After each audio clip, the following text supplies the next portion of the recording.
Is it a surprise what you ordered out of the group?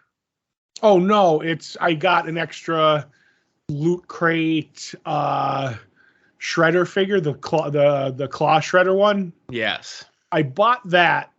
I went for that because I'm like, okay, I don't know. Some figures I'm going to want doubles of, like to maybe do like a little, like line them up and take them out of let them breathe, as you kids say.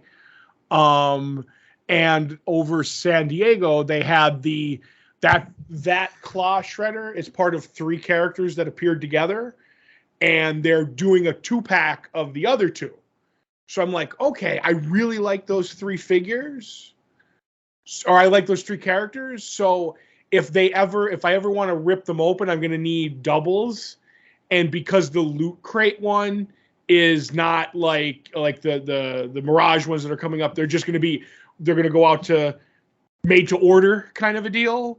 These Loot Crates were a limited edition. So if I want a double one, I better get it now in case they go up, if that makes any sense. If I don't need it, I have it. If I have it, I'd rather have it and not need it than need it and not have it. And it was actually, the deal that I got was cheaper than what the Mirage figures go for in the store, even with shipping. So I was like, I'll take it. You know what I mean?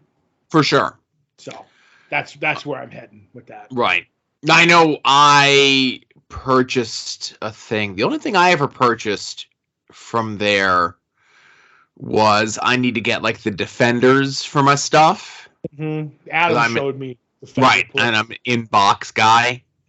Okay. I haven't dipped my toe into the guy that Adam deals with, who makes the custom Defenders, right? Right. But for the micro brawlers, like they look like little, like, what the hell would you call, like blind box gimmick things, you know? I know what I think the micro brawlers. Adams showed me his vast collection of them. Some are carded, some aren't. So yeah. So in the more recent time, as they've become more collectible, they used to come in like, it was just like a little baggie with a little cardboard thing stapled to the top of them. Right. And like novelty stuff back in the day. Yeah, and now they come carded, and there was this guy in the group who does his own custom, Defenders for those. And Broski mentioned on the podcast, so I reached out to the guy. I found him on Facebook. I see that he lives relatively in the area, right? Like within like a 1-hour drive. Right. And we go through everything. I send him the money. I only need this many. No problem. I never get a confirmation. I never get a nothing. And then 6 days later, I get a message from the guy that says, "Oh, I've been busy. I didn't get a chance to ship your stuff out. They're going out today." Mm-hmm. So, when you're dealing with the Broski Facebook group, sometimes, like I said, sometimes your package ain't a priority. Oh, yeah, I think it's going to be media mail, not priority mail. Oh, there you go. See, I did a mail joke, Joe. Mm-hmm. Yeah. So good luck. Hopefully your thing arrives in time. Right. And I don't even care because it'll be a one that I'll let breathe. I don't care if it comes smushed, as long as the figure's okay. Right. But that's all.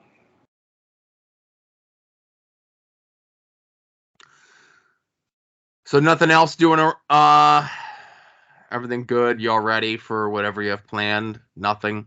I have nothing planned. I did nothing over the weekend, and I have nothing planned this weekend. So, no long car rides, no nothing. I'm just staying home and relaxing. Yeah, I got a long car ride coming up this weekend. Well, I wish I could. I always say be a fly on the wall in that car.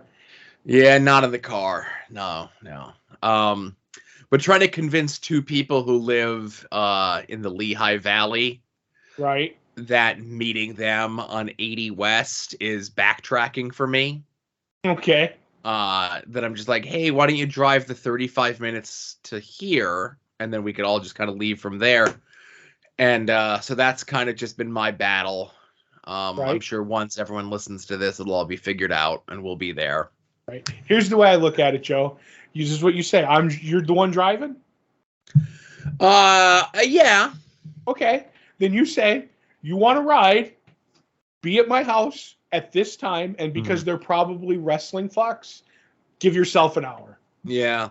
That's my advice to you, and say I like to be as accommodating to everyone, you know. Nope. If you're not in the yard by blank AM, we're leaving without you. Well, I'll say this. One of the people is on the show poster. Well, then he better be on your front lawn at the right time. This is how you deal with people like that. Yeah. Like that. I don't care if he's padding the lope, Joe. Touché. Be on my lawn at X o'clock.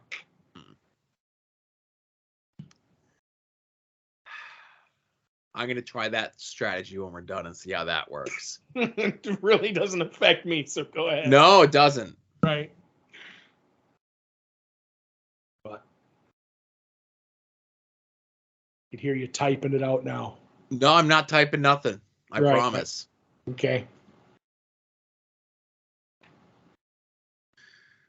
But yeah, you know, we're part of the they're doing like a podcast thing beforehand. We're doing a live podcast. Ooh. Wow. So it's going to go like you can go out, you listen to it on the internet as it's going on? No. It's going to be like live to the people that are there.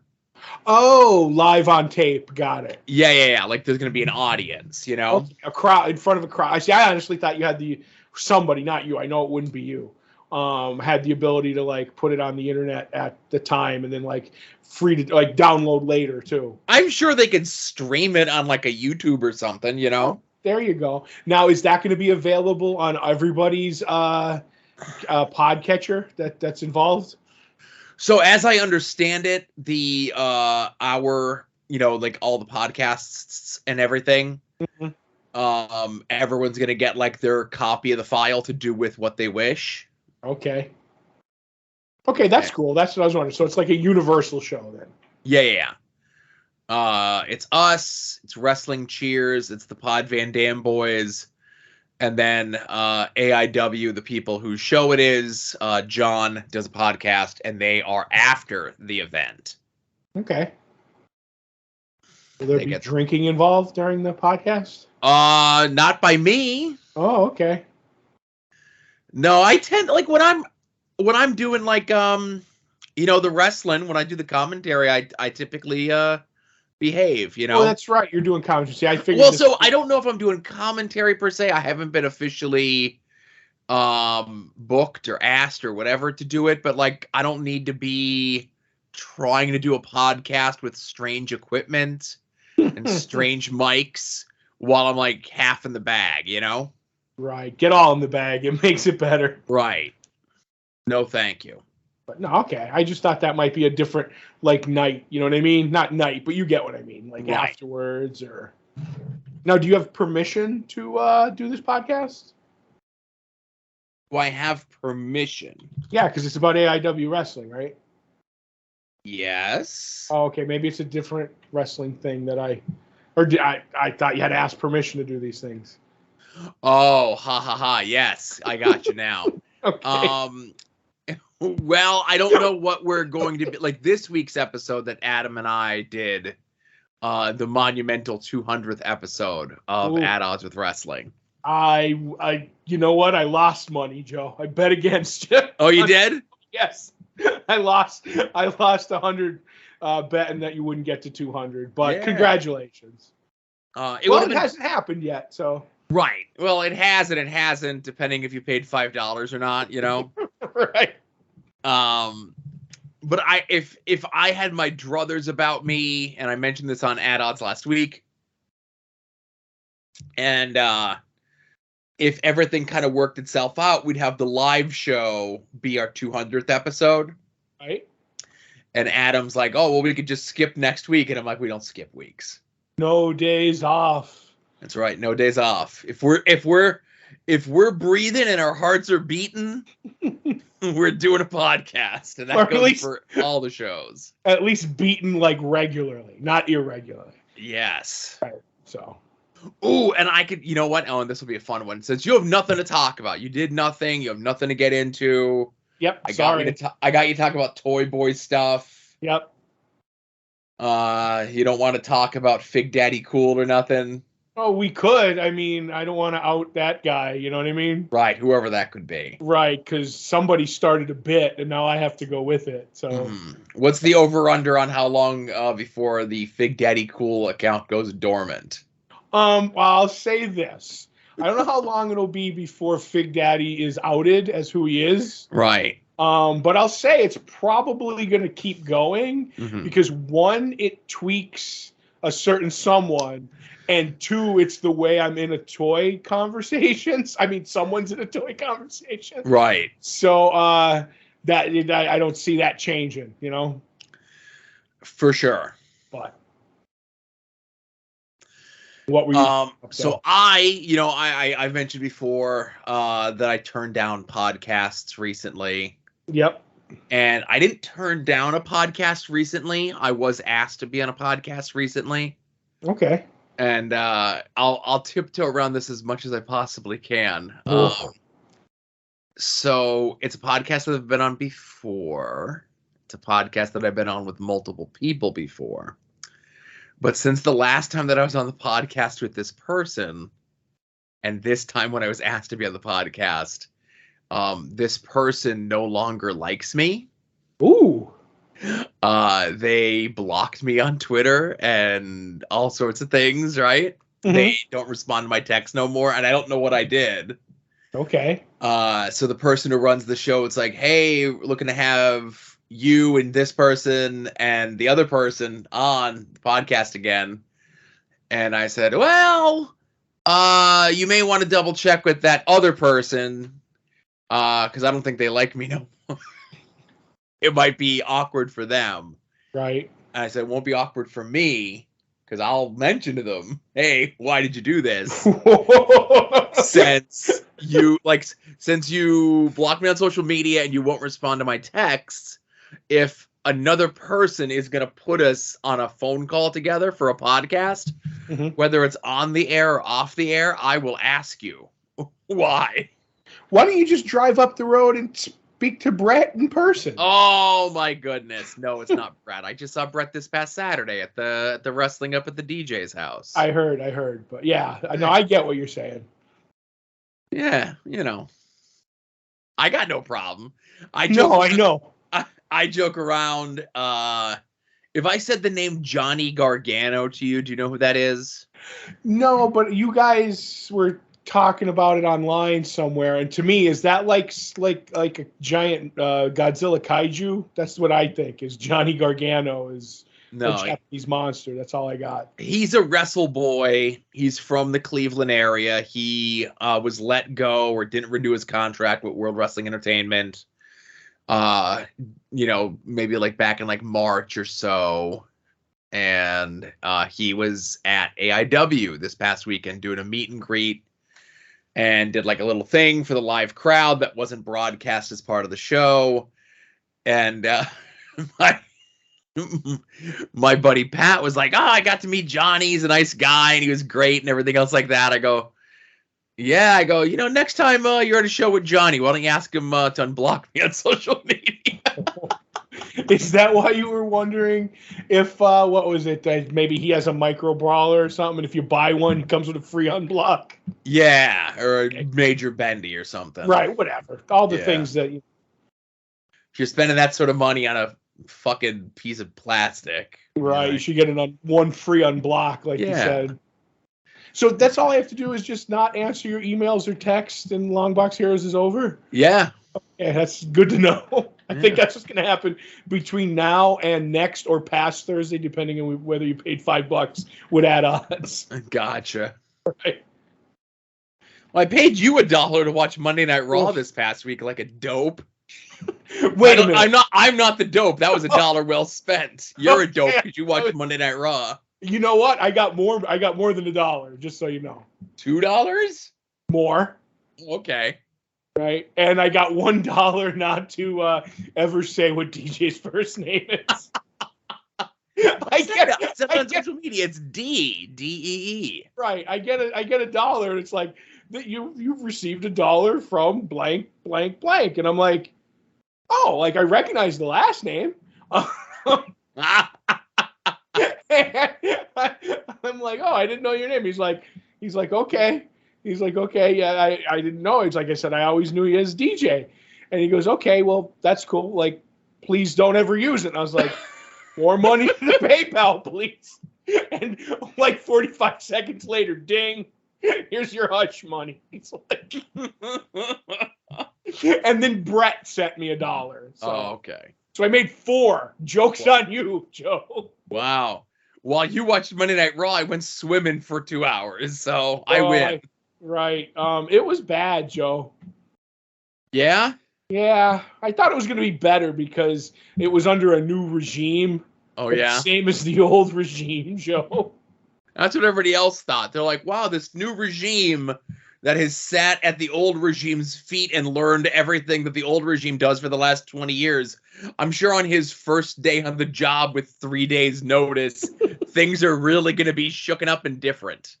Yes. The only thing that I will say is I forget who the group was because now he's doing something else than handing out meat to lovely young ladies, is whatever Otis is doing with some Gage. I don't know which because there was 2 Gages at one Chad Gable, that's it. Because I was like, oh, the Gable stable, that'd be a great name. But their bit of coming out and just anytime you come out and run down the town that you're in, I'm okay with that. So that's all I got. I was like, that was the only potential on Monday Night Raw. So that's a classic.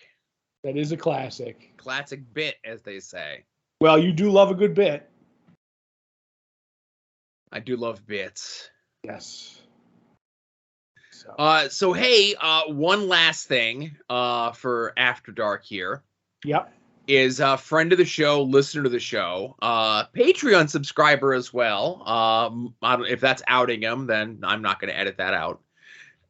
Mike from Virtual Pros.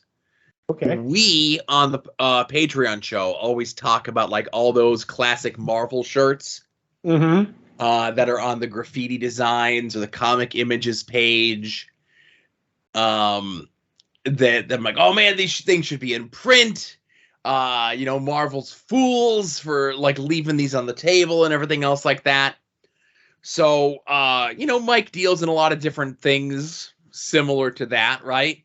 Right. And he found a site, I'm not going to plug them, right, that is selling, I certainly hope, high-quality reproductions of many of them. Right. There's one that we haven't, so I don't think, so there's one where it's like Magneto from the cover of X-Men number 4. There's an Infinity Gauntlet all over print one that's really cool, a War Machine all over print one that's really cool. Ghost Rider, Flaming Head, all over print one, a Venom one, a Weapon X one, a Spidey one, Silver Surfer one, I think it's a Todd McFarlane era Captain America and Spidey, and one of the covers of Kraven's Last Hunt of Spidey coming out of the grave in the black suit, right? Right. Did you know if you touch them, like on my phone, there's another print. I don't know if I guess it's on the back. Yeah. On some of them there are. Like the Magneto one there isn't. Because there are technically quote unquote all over print shirts. Like the Magneto one there isn't. The War Machine one there isn't. Right. I just didn't know if you knew. That's all. Yeah. So they are really cool. So they are a little bit different than those original ones because like what is on the back print on some of them, Right. But I don't know about you, Todd. $75 is very expensive for a t-shirt. But it's all over, Joe. All over your body. Yes. The print and the blah, blah, blah. And I was like, yeah, as soon as I saw that, I was like, that seems a bit steep for a shirt. But yeah. I don't know. Inflation, Joe, since 1992. And it claims it's an infused ink print design, and the fact that you can get sizes up to 4X on some of them. I don't think he just has these laying around in a box. I have a feeling that these are like direct-to-garment print deals. Ooh, probably. Yeah, so There might be a slight markup. right. There is, it's most notably the one that I saw was there was one for Goosebumps, the book series Goosebumps, I know of it. which was sold out, but that was $100 shirt. You got to get that extra goosebump, I guess. right? So I don't know, like this really makes me want to see Marvel bring these back into print. Just to run this shyster out of business. Wow.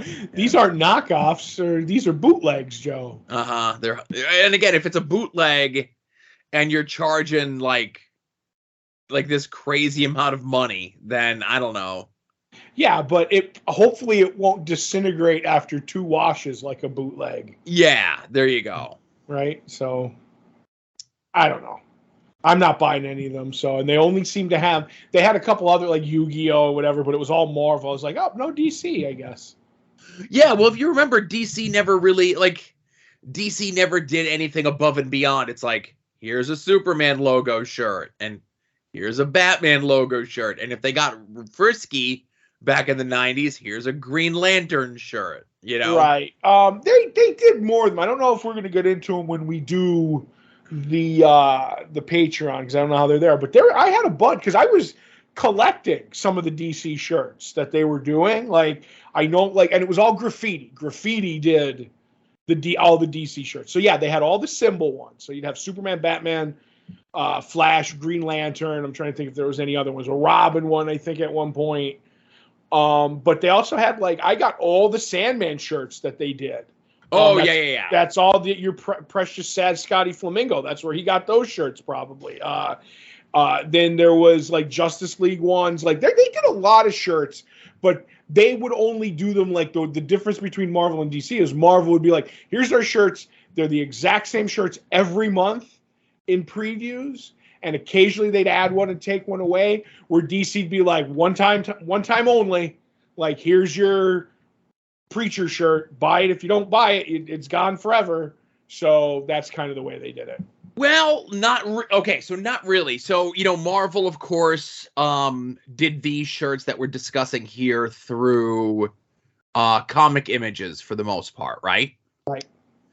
Now it's not there. Unfortunately, it's not there now. But DC would do theirs through Graffiti Designs, because they would always have like the Graffiti Designs logo on the sleeve, you know. Right, or it would be part of the trademark. You know what I mean? It would say it next to that. Right, and for the longest time, you can go to the Graffiti Designs website and you could order from their back catalog, and there'd be like certain shirts and certain sizes that would be on clearance. Right. Okay. Because that's, and again, you know, obviously I was a little late to the Sandman stuff, right? Right. And currently on their website, they have their a thing on their website says Graffiti Design's website is currently going through redesign, big changes, so on and so forth. And the only thing that they have is the gallery editions that you could buy. Okay. Of stuff that they've like solicited before, but they don't have the shirts up there anymore. But there was a time, like I would say within like the last 10 years, where you can go and you can get like, and they would be numbered like Sandman 1, Sandman 2, Sandman 3, Sandman 4, Sandman 5, right down the line. And, you know, I remember, you know, there was like the Sinestro shirt, and they did the initial one where it was like the Sinestro logo, just to give you an idea of the time frame on it. Right.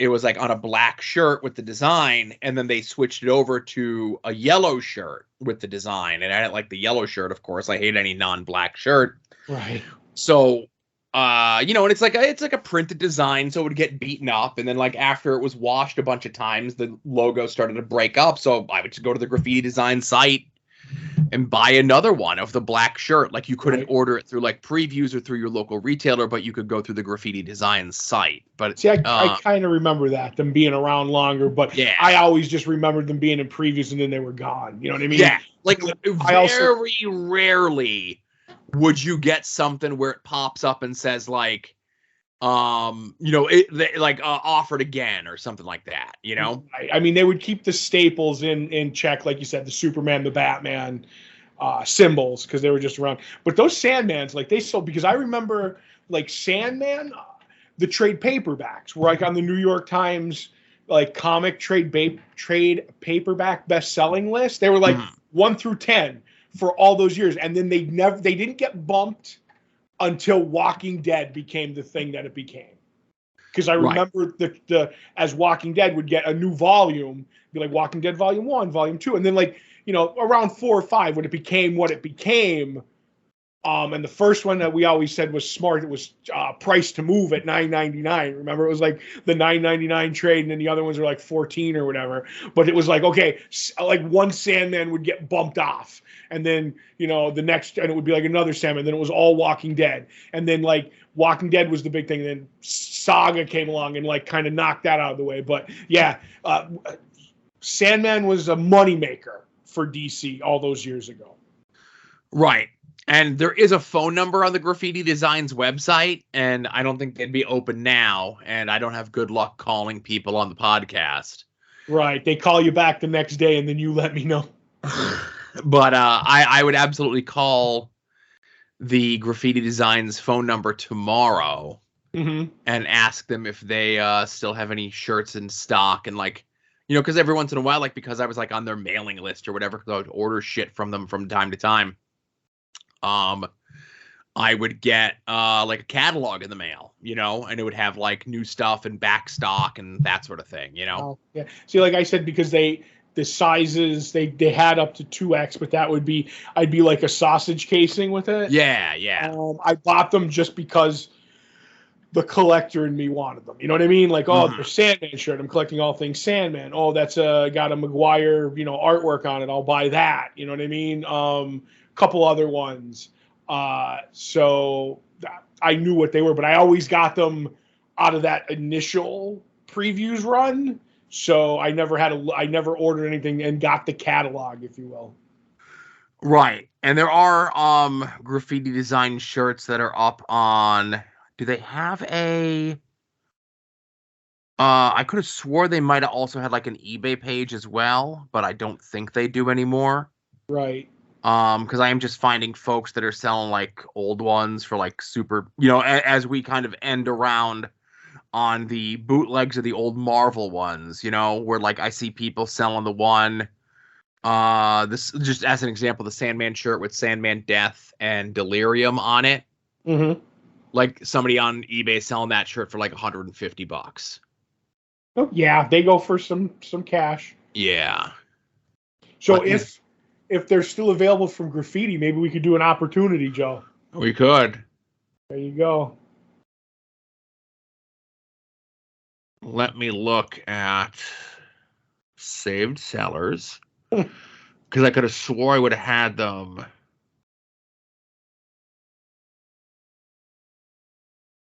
saved as such. If they still did, you know? Right. Nope. Nope, they don't any longer. And there's so many knockoffs now. You know what I mean? It's so easy to print your own stuff. Yeah, but that's the thing. There's a lot of people that are, like, printing or, like, knocking off the easy stuff, but not knocking off the hard stuff. No, I get you. So.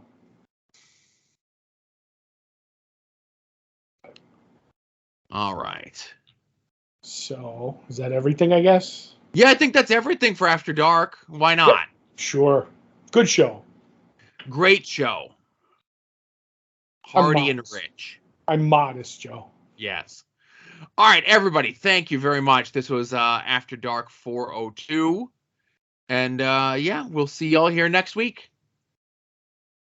No plugs. I think I seamlessly worked them into the show. I don't know. We'll see. It's all good. You're listening to the soon-to-be-named network, the Lamborghini of Podcast Network.